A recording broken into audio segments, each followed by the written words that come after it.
The Galactic Council space station floated serenely in the neutral zone, a gleaming testament to centuries of interstellar diplomacy. Admiral Valak Thorn stood in his office overlooking the docking bays, his scaled fingers drumming rhythmically against the transparent aluminum viewport. The year was 3247, and he had served the Council for 43 rotations, long enough to understand that peace between species was as fragile as morning frost. His terminal chimed with an urgent priority alert, the highest level of communication reserved only for threats to the Council itself. Security Chief Dravak's reptilian face appeared on the screen, his usually stoic features showing unmistakable agitation. "Admiral, we have a situation at Sector Beta 7. A new species has emerged." Dravak paused, his forked tongue tasting the air nervously. "They've just decimated the Krull armada." Thorn felt his heart skip a beat. The Krull Empire, militaristic, brutal, and possessing one of the largest fleets in the known galaxy. No one challenged the Krull without consequence. Define decimated, Chief. 87% casualties, sir. They're ships. They're approaching our station now. The vessels are. Dravak's voice lowered to an almost whisper. They're covered in Krull blood, sir. Purple acid blood that's eating through their hulls, yet they keep coming. Thorn's mind raced through the implications. A species capable of defeating the Krull was either a potential ally or the greatest threat the Council had faced since the Dominion Wars. "Assemble the senior staff. We meet in 10 minutes. The emergency council chamber filled quickly with representatives from dozens of worlds. Councilor Plex, a gelatinous being from the Tharsis cluster, wobbled anxiously in his containment suit. "Admiral, we must prepare our defenses immediately. If these newcomers destroyed the Krull so easily, we could be next." "They're requesting diplomatic contact." Diplomat Zur interjected, her crystalline form shimmering with reflected light. "They haven't fired on any of our installations. They've identified themselves as humans from a system they call Sol. How do they find us?" Plex demanded, his translucent mass rippling with fear. "Our location is one of the most closely guarded secrets in the galaxy." "Apparently," Zur continued, "they followed distress signals from Krull raids on colony worlds. The humans claim the Krull attacked their outer settlements first." Thorn considered this. Throughout his career, he'd learned that the first action often dictated the course of relations. What are their demands? "They're requesting admission to the Council, Admiral. They want to present their case in person." The chamber erupted in debate. Species that had known only peace for generations suddenly faced the prospect of admitting a warrior race into their midst. Some argued for military preparedness, others for immediate diplomacy. "We will hear them out," Thorn decided, his voice cutting through the commotion. "But maintain Amber Alert protocols. I want our fleet on standby, just in case." The human delegation arrived in a shuttle that, like their main vessels, bore the scars of recent battle. When the airlock cycled open, 3 beings emerged that resembled several known species in the galaxy. Bipedal, forward-facing eyes, covered in varied dermis colorations. Ambassador Johanna Maxwell stepped forward first, her diplomatic credentials preceding her. She was tall by human standards, with dark skin and silver-gray hair bound in intricate braids. Captain Rebecca Quinn followed, her military bearing unmistakable despite the unfamiliar uniform. Dr. Trevor Washington brought up the rear, carrying what appeared to be a container of offerings. "Honored Council," Maxwell began, her voice carrying through the chamber's translation matrix. "We come seeking peaceful relations and mutual protection. The Krull Empire attacked our colonies without provocation. We responded to defend our people." Thorn studied them carefully. Their physiological responses suggested truth, accelerated heart rates, dilated pupils, the micro-expressions of beings carrying heavy burdens. "Your vessels bear the marks of extensive combat. The Krull blood, it's still active, eating through your hulls." Quinn spoke up, her tone measured but firm. "We're aware, Admiral. We've been unable to fully clean it off during our journey here. The Krull used acid-based weapon systems. Our ships sustained significant damage, but we prioritized reaching this location to establish contact. You do understand, Plex interjected, that the Krull Empire will likely seek revenge? By allying with you, the Council could find itself drawn into conflict. The Krull attacked us first, Washington replied calmly. We documented everything. Additionally, he opened the container he carried, revealing small brown rectangles. We bring a token of our culture as a symbol of goodwill. On Earth, we call this chocolate. It's a delicacy made from cacao beans, representing both the bitter and sweet aspects of diplomacy. The chamber fell silent as the humans presented their case over the following hours. They shared technical data on their conflict with the Krull, detailed maps of their star system, and cultural information about their species. Most significantly, they demonstrated that while they possessed formidable military capabilities, they had shown restraint, capturing Krull vessels rather than destroying them outright. As the session concluded, Thorne found himself simultaneously impressed and concerned. Humanity had proven they could stand against one of the galaxy's most feared empires, yet they came seeking peace and alliance rather than conquest. An observation team was dispatched to human space to verify their claims and assess their civilization. Thorne selected representatives from multiple council species, including Zur for her diplomatic expertise and several military advisors who could evaluate human defense capabilities. 3 days into their mission, disaster struck. The observation team's FTL communicator crackled with static before Security Chief Dravak's voice came through. Emergency transmission from the observation team. They're under attack.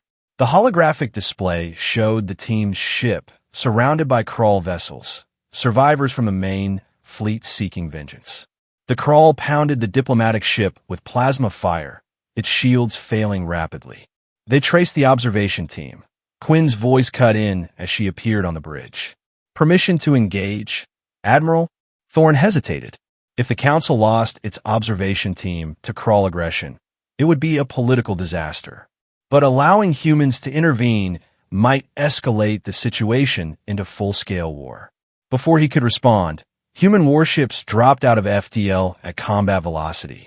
The lead vessel, designated UES Defiance, moved with predatory grace. Unlike the Krull's brute force tactics, the humans employed precise targeting that disabled rather than destroyed. What followed transfixed the Council's military observers. Human corvettes executed boarding actions with terrifying efficiency.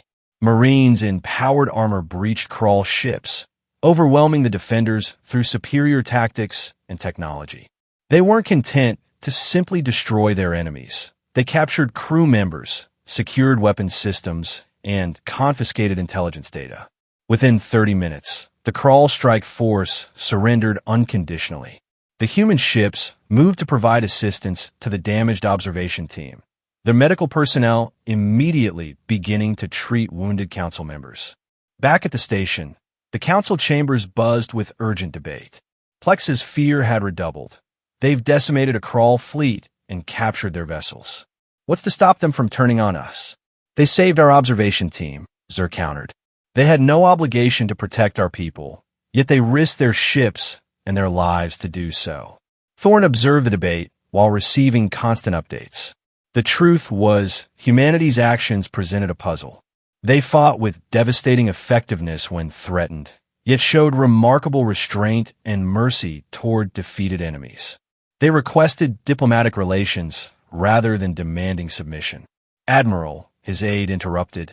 Ambassador Maxwell is requesting an audience.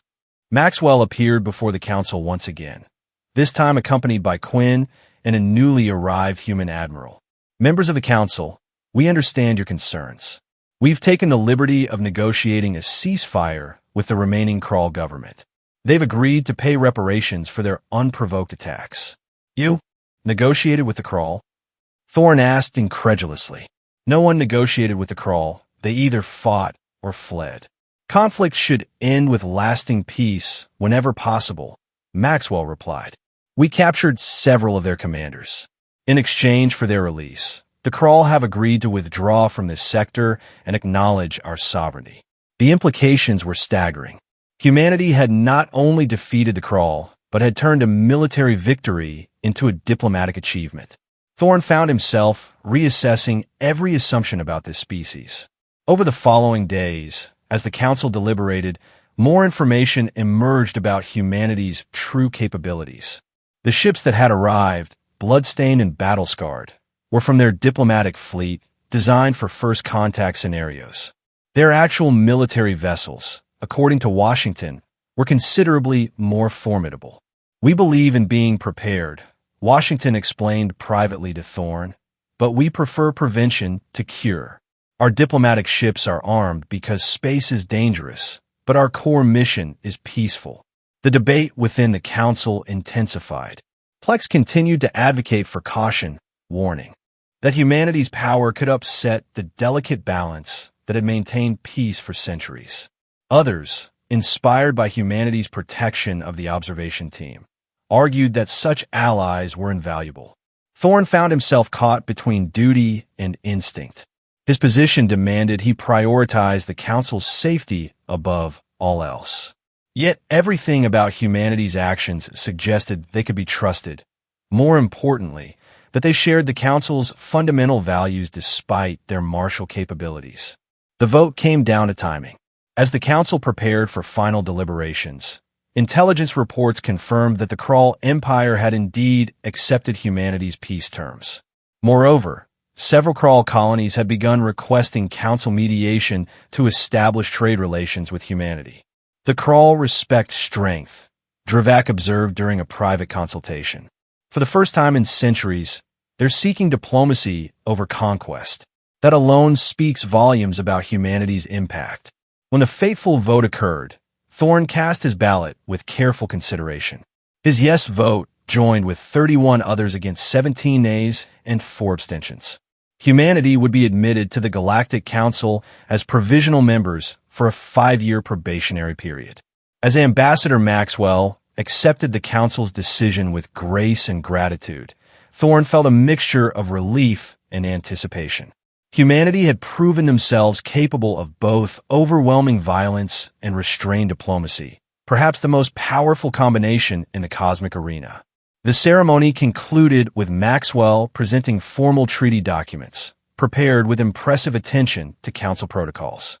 The humans had clearly done their research, understanding the complex web of obligations and rights that bound Council members together. In the aftermath, as human ships began establishing permanent diplomatic presence at the station, Dr. Washington approached Thorne privately. "Admiral, I thought you should know. The fleet you saw, the ones with Krull blood still on their hulls, they were our exploration vessels, retrofitted for defense when we detected your transmission protocols." "Exploration vessels?" Thorne repeated, momentarily stunned. "Our actual warships are still in our home system. We felt it prudent to approach a new galactic community with caution." Washington smiled, an expression of showing teeth that Thorne had learned indicated friendliness rather than aggression. "We're not conquerors, Admiral.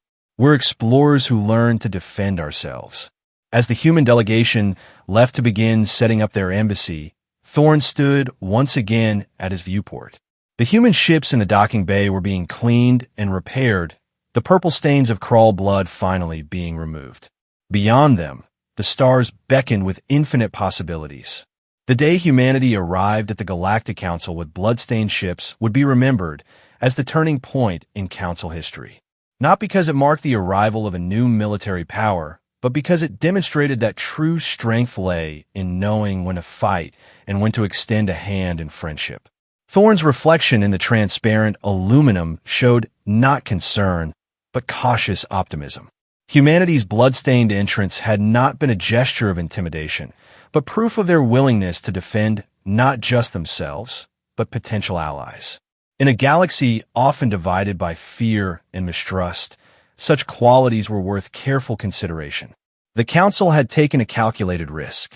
Time would tell if that risk would pay off in unprecedented cooperation or unforeseen complications.